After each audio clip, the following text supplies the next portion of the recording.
La vejiga es un órgano con un funcionamiento peculiar. Tiene una doble función. Por un lado, tiene que funcionar como reservorio de orina, por lo tanto tiene que estar muchas horas al día almacenando orina sin ofrecer presión, en fase de reposo, lo que se conoce como fase de llenado. Cuando queremos orinar, entra la segunda función, que tiene que tener la capacidad de ser contráctil y contraerse para vaciarse.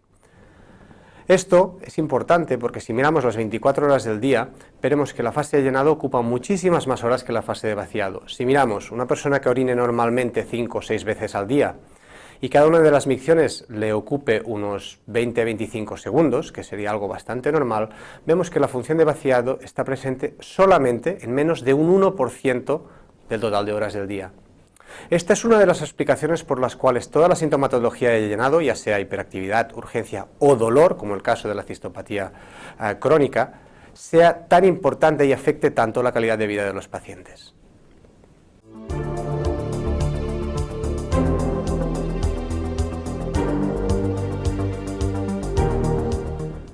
El urotelio es una membrana que recubre la vejiga por dentro y la principal función que tiene, o la más conocida, la que siempre hemos visto, es la función de barrera. La vejiga contiene unos solutos que no queremos que salgan de la vejiga y el urotelio es el encargado de no permitir que estas sustancias atraviesen la pared vesical.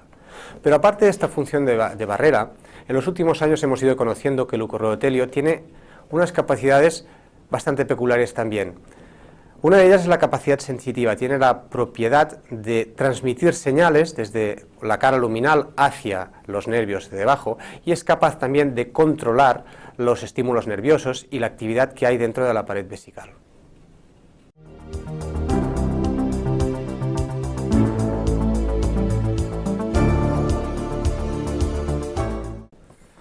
La cistopatía intersticial o síndrome de vejiga dolorosa es un conjunto de entidades que entran dentro de esta definición y corresponden a distintas patologías con el común denominador de dolor. Son entidades con distintos mecanismos fisiopatológicos y lo que no conocemos es que haya ningún mecanismo común en ellos. Lo que sí que sabemos es que en muchos casos hay una alteración del urotelio. La pérdida de la función de barrera urotelial, de esta permeabilidad de la vejiga, hace que pueda aparecer dolor porque el urotelio no funciona bien y permite el paso de sustancias hacia el exterior de la vejiga. Aparte, también conocemos que el urotelio deja de funcionar de la manera adecuada en cuanto al control de la sensibilidad vesical y la regulación de otras funciones de la vejiga.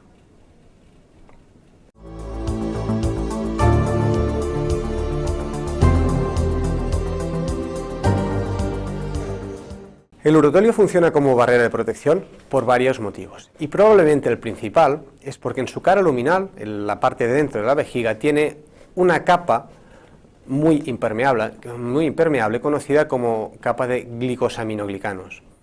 Los glicosaminoglicanos, GAG en muchas publicaciones, son unos polisacáridos de cadena lineal formados por la acumulación de varios disacáridos y que tienen la capacidad de ser eléctricamente muy negativos y ser hidrofílicos.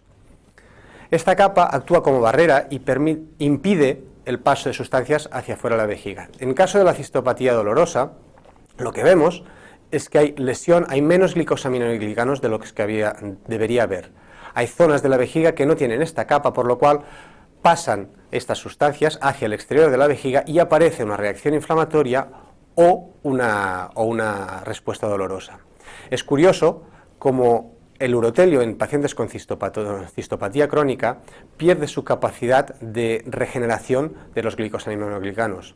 El urotelio en situación normal, tras una agresión, una infección bacteriana por ejemplo, es capaz de recuperarse y secreta estos glicosaminoglicanos, recupera su barrera de protección.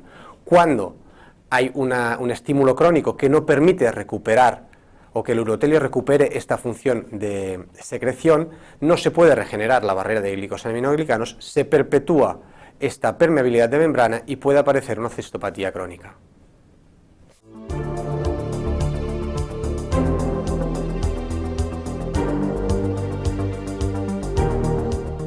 Es fundamental entender que la cistopatía intersticial o síndrome de vejiga dolorosa no es una entidad única. Por tanto, no hay ningún mecanismo fisiopatológico común a todos los pacientes. Lo que sí que tienen en común es el dolor. Son pacientes que durante la fase de llenado tienen dolor. Por tanto, no podemos saber cuál es el mecanismo fisiopatológico que produce esta reacción. Lo que sí que sabemos es que se establece una tríada en un gran número de pacientes formada por una alteración de la propiedad de barrera, la permeabilidad de la vejiga, una activación mastocitaria, una inflamación de la vejiga y luego también una alteración en la sensibilidad, en la capacidad aferente de la vejiga. Estas tres alteraciones son las que acaban desarrollando la sintomatología que conocemos. Causas de cistopatía intersticial o de dolor vesical, pues hay muchas. Cualquier agresión vesical, ya sea mecánica, química, una infección, cualquier destrucción que provoque una lesión de esta función de barrera puede desencadenar una cistopatía intersticial o vejiga dolorosa.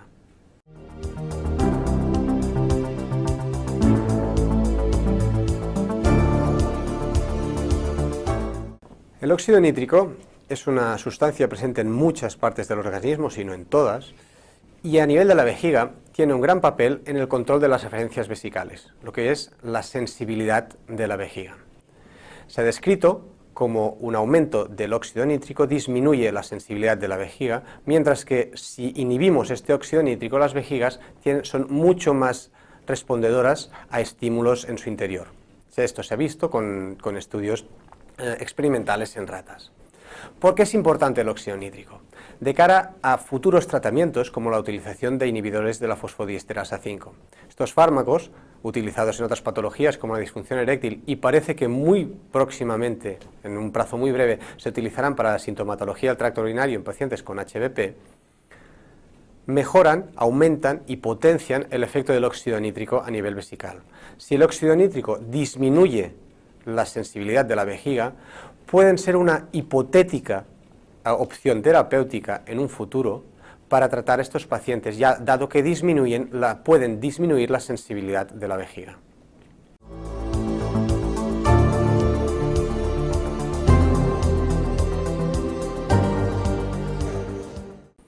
Realmente, sustancias implicadas en la sensibilidad vesical hay descritas muchas y no las conocemos todas de largo. Probablemente haya muchísimas más que no están descritas.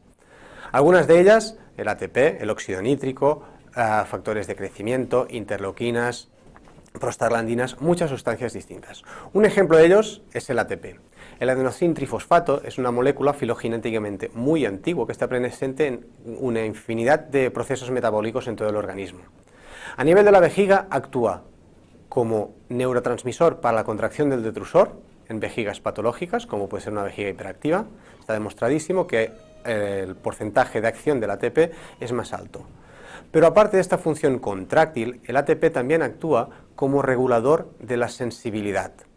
Un detrusor, cuando se distiende, libera ATP y este ATP actúa sobre los nervios para favorecer la liberación de acetilcolina.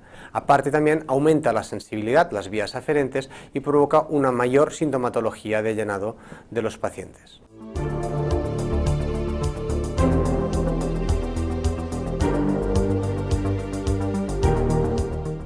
Los mastocitos son unas células con una gran capacidad para liberar mediadores de la inflamación. En la cistopatía intersticial, la activación de estos mastocitos provoca la liberación de estas células y estas moléculas que se liberan son las que pueden desencadenar la aparición de una serie de fenómenos inflamatorios que acaban desarrollando lesiones vesicales como pueden ser las úlceras conocidas de la cistopatía intersticial. Además, también pueden provocar alteraciones o estímulos nerviosos que causen dolor. La importancia de los mastocitos, a pesar de que no están presentes en el 100% de los pacientes con cistopatía intersticial, sino solo en un porcentaje de ellos, es que son un marcador muy importante para cuando estudiamos histológicamente pacientes con úlceras y nos aportan un diagnóstico histológico claro. Si fuéramos capaces de diagnosticar a aquellos pacientes que tienen mastocitos en la vejiga, tienen una activación mastocitaria y tuviéramos un tratamiento adecuado para inhibirlos, podríamos tratar un porcentaje importante de pacientes con cistopatía intersticial.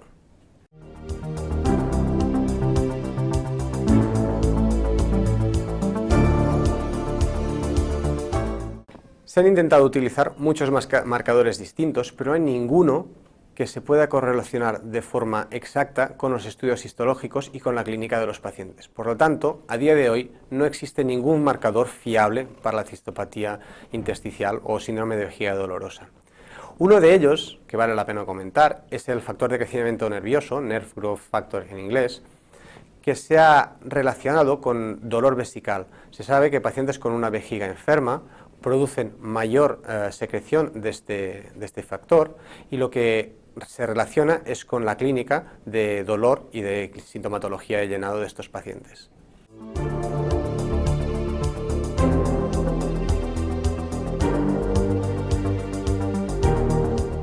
A pesar de lo que uno pueda pensar, viendo pacientes con cistopatía intersticial y los mecanismos fisiopatológicos que se cree que son los responsables de esta patología, no se ha demostrado que exista ningún microorganismo que esté relacionado con esta patología. Se ha hecho estudio intentando hacer cultivos, determinaciones en el tejido vesical, determinación de inmunoglobulinas tipo IgA o IgG en la vejiga, y no ha habido ningún hallazgo que sea suficientemente válido para concluir que hay una relación entre la cistopatía intersticial y las infecciones. A pesar de ello, no podemos descartar que exista algún microorganismo que esté relacionado con esta patología.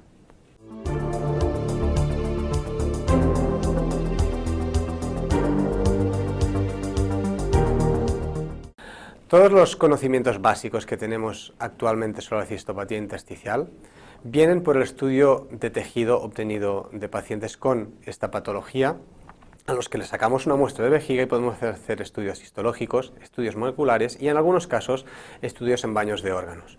Esto nos da una idea de cómo funciona o de qué alteraciones están en la vejiga humana.